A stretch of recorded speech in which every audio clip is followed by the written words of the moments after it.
காசாவின் மத்திய பகுதியில் மக்கள் வசிக்கும் முகாமில் உள்ள பள்ளி மீது இஸ்ரேல் குண்டு வீசியுள்ளது. இதனால் பள்ளி கட்டடம் நொறுங்கிய நிலையில் அச்சத்துடன் குழந்தைகள் ஓடும் காட்சிகள் காண்போரை கலங்கச் செய்துள்ளன.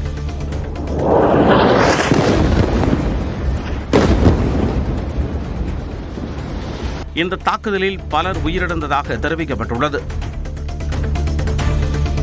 கூட்டணி ஆட்சி என அமித்ஷா கூறியதில் மாற்றுக் கருத்து இருந்தால் அவரிடமே அதிமுக பேசலாம் என்று பாஜக முன்னாள் மாநில தலைவர் அண்ணாமலை தெரிவித்துள்ளார். சென்னையில் செய்தியாளர்களிடம் பேசிய அவர், அமித்ஷா கூறுவது தனக்கு வேதவாக்கு என்றார். இதுல அதிமுகவுக்கு மாற்று கருத்து இருக்குன்னா கண்டிப்பா அவங்க அமித்ஷாஜியோட பேசலாம், கண்டிப்பா அவங்க பேசி ஒரு முடிவெடுக்கலாம்.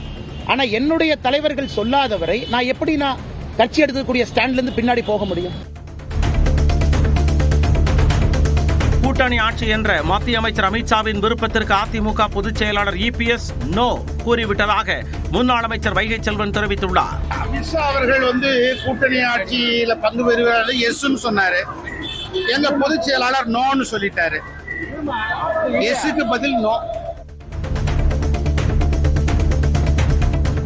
மக்களவைத் தேர்தலின் போது நெல்லை தொகுதியில் பாஜக சார்பில் போட்டியிட்ட நயினார் நாகேந்திரனுக்கு ஆதரவாக பணப்பட்டுவாடா செய்ய பாஜக நிர்வாகிகள் SR சேகர், கேசவ விநாயகம், கோவர்தன் உதவியது சிபிசிஐடி விசாரணையில் உறுதி செய்யப்பட்டுள்ளது. கடந்த ஆண்டு ஏப்ரல் மாதம் தாம்பரம் ரயில் நிலையத்தில் நெல்லை விரைவு ரயிலில் சோதனை நடத்திய போது கணக்கில் காட்டப்படாத 4 கோடி ரூபாய் பணம் பறிமுதல் செய்யப்பட்டது. இந்த வழக்கு குறித்து சிபிசிஐடி விசாரணை நடத்திய நிலையில் பாஜக நிர்வாகிகள் உதவியது கால் ரெக்கார்டர் மூலம் உறுதி செய்யப்பட்டதாக சென்னை முதன்மை அமர்வு நீதிமன்றத்தில் தெரிவிக்கப்பட்டுள்ளது. நாமக்கல் மாவட்டத்தில் கூலி தொழிலாளர்களிடம் சிறுநீரகங்கள் பறித்த விவகாரத்தில் தலைமறைவான இடைத்தரகர் ஆனந்தன் என்பவரை போலீசார் தேடி வருகின்றனர்.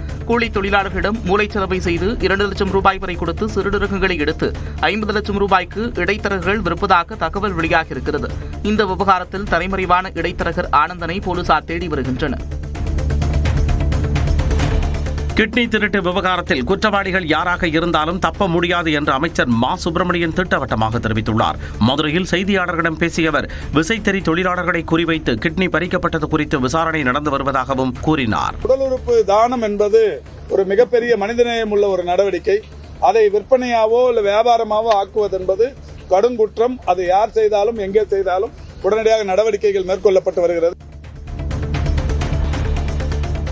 காமராஜர் குறித்து சர்ச்சைக்குரிய விவாதங்கள் நடப்பது சரியல்ல என முதலமைச்சர் மு.க.ஸ்டாலின் கருத்து தெரிவித்துள்ளார். காமராஜர் ஏசி இல்லாமல் இருக்க மாட்டார் என திமுக MP திருச்சி சிவா தெரிவித்த கருத்து சர்ச்சையை கிளப்பியது. இந்நிலையில் எக்ஸ் தளத்தில் பதிவிட்டுள்ள முதலமைச்சர் மு.க.ஸ்டாலின், இந்த விவகாரத்தில் கலகமூட்டி குளிர்காய நினைக்கும் தீயவர்களின் எண்ணத்திற்கு இடம் கொடுக்காதீர் என வேண்டுகோள் விடுத்துள்ளார். காமராஜர் குறித்த திருச்சி சிவாவின் சர்ச்சை பேச்சுக்கு EPS கண்டனம் தெரிவித்துள்ளார். தனது எக்ஸ் பக்கத்தில் முதலமைச்சரின் பெயரை குறிப்பிட்டு காமராஜர் குறித்த சர்ச்சையான விவாதங்கள் நடப்பது சரியல்ல என்றால் அந்த சர்ச்சையை ஆரம்பித்தது யார் என கேள்வி எழுப்பியுள்ளார். மேலும் முதல்வன் படத்தில் இடம்பெற்றுள்ள இவரே குண்டு வைப்பாராம், இவரே அதை எடுப்பது போல் நடிப்பாராம் என்ற வசனத்தை குறிப்பிட்டு EPS கண்டனம் தெரிவித்துள்ளார். திருச்சியில் திமுக MP திருச்சி சிவாவின் வீட்டை முற்றுகையிட முயன்ற காங்கிரஸ் கட்சியினர் கைது செய்யப்பட்டனர். முன்னாள் முதலமைச்சர் காமராஜர் குறித்து சர்ச்சைக்குரிய வகையில் பேசியதாக கூறி திருச்சி சிவாவை கண்டித்து காங்கிரஸ் கட்சி சார்பில் திருச்சி நீதிமன்ற வளாகம் எதிரே ஆர்ப்பாட்டம் நடைபெற்றது. அதனைத் தொடர்ந்து காங்கிரஸ் கட்சியினர் திருச்சி சிவாவின் வீட்டை முற்றுகையிட முயன்றனர். இதனையடுத்து காவல்துறையினர் அவர்களை தடுத்து நிறுத்தி கைது செய்தனர்.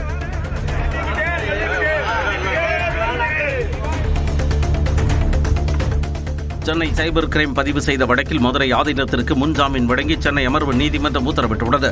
கடந்த மே 2ஆம் தேதி உளுந்தூர்பேட்டை அருகே தனது கார் மீது மற்றொரு கார் மோதி நிற்காமல் சென்றதாக மதுரை ஆதீனம் கூறி சர்ச்சையை ஏற்படுத்தினார். மேலும் தன்னை கொல்ல சதி நடப்பதாகவும் குற்றஞ்சாட்டினார். இதையடுத்து அவர் மீது இரு பிரிவினர்களுக்கிடையே மோதலை ஏற்படுத்தும் வகையில் பேசியதாக வழக்கு பதிவு செய்யப்பட்டது. இந்த வழக்கில் முன்ஜாமீன் கோரி மதுரை ஆதீனம் தரப்பில் சென்னை நீதிமன்றத்தில் மனு தாக்கல் செய்யப்பட்டிருந்தது. இதை விசாரித்த நீதிமன்றம் விசாரணைக்கு முழு ஒத்துழைப்பு வழங்க வேண்டும் என்ற நிபந்தனையுடன் முன்ஜாமீன் வழங்கி உத்தரவிட்டது. கீழடி அகழாய்வு அறிக்கையில் எந்த மாற்றமும் செய்ய முடியாது என தொல்லியல் துறை இயக்குநர் அமர்நாத் ராமகிருஷ்ணன் திட்டவட்டமாக தெரிவித்துள்ளார். நியூஸ் 18 தமிழ்நாடு தொலைக்காட்சிக்கு அளித்த பேட்டியில் ஆய்வறிக்கையில் எழுத்துப்பிழை இருந்தால் சரி செய்து தருவதாக தெரிவித்தார். அந்த ஆய்வுல கிடைச்சத டாக்குமெண்ட்ரி ப்ரூஃபோட முடிவு பண்ணியாச்சு. முடிவு பண்ணி சொன்னதை மாற்ற என்னைக்குமே மாற்ற முடியாது.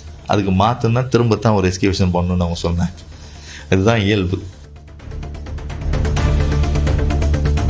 மதுரை மாநகராட்சியில் சொத்து வரி விதிப்பில் 200 கோடி ரூபாய் மோசடி நடந்ததாக எழுந்த புகாரில் விசாரணை நடத்த புலனாய்வு குழு அமைக்கும்படி உயர்நீதிமன்ற மதுரை கிளை உத்தரவிட்டுள்ளது.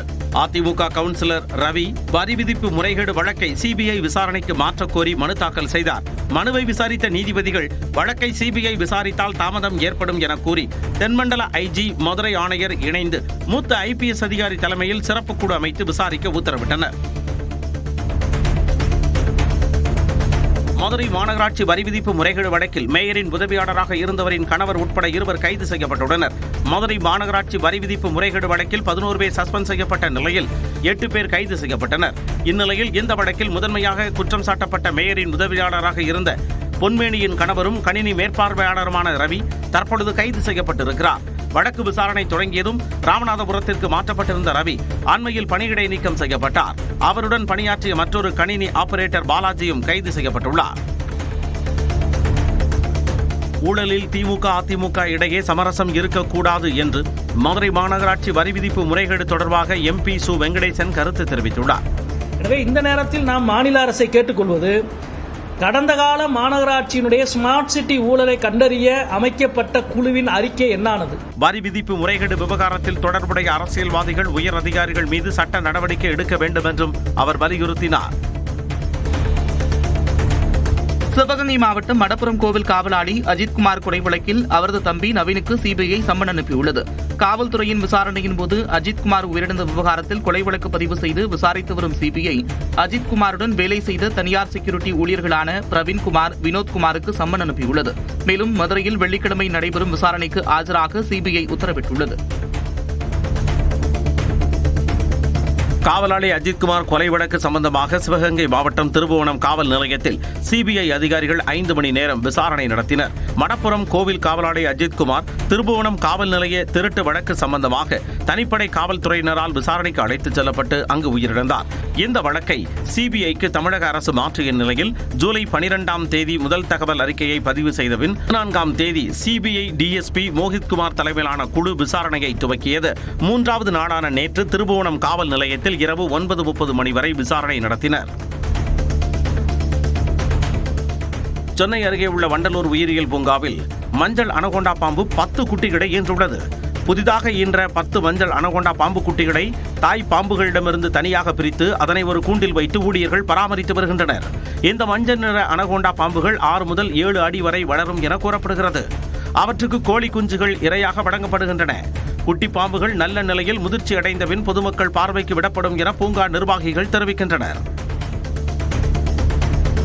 காவல்துறை அலுவலக வாகனத்தை பறித்ததால் மயிலாடுதுறை மதுவிலக்கு அமலாக்கப் பிரிவு டிஎஸ்பி நடந்து சென்றது சர்ச்சையான நிலையில் உயரதிகாரிகள் தன்னை டார்கெட் செய்வதாக அவர் குற்றம் சாட்டியுள்ளார். தான் நடந்து சென்றது குறித்து செய்தி வெளியான பிறகே தனது காரை திருப்பி தந்ததாகவும் சுந்தரேசன் கூறியுள்ளார். ஆனஸ்டிக்கு, என்னுடைய நேர்மைக்கு, என்னுடைய இந்த மயிலாடுதுறை மாவட்டத்தில் நான் செஞ்ச பணிக்கு 11 மாசம் நான் இந்த மாவட்டத்தில் செஞ்ச பணிக்கு அப்படிதான் என்னை சஸ்பெண்ட் பண்ண பண்ணிட்டு போங்க. No botheration at all. ஆனா இதுக்கு பின்னாடி 2 உயர் அதிகாரிகள் இருக்கிறாங்க. இதெல்லாம் அந்த பேரை சொல்றதுக்கு அந்த உயர் அதிகாரிகளுக்கே தெரியும். 2 உயர் அதிகாரிகள்.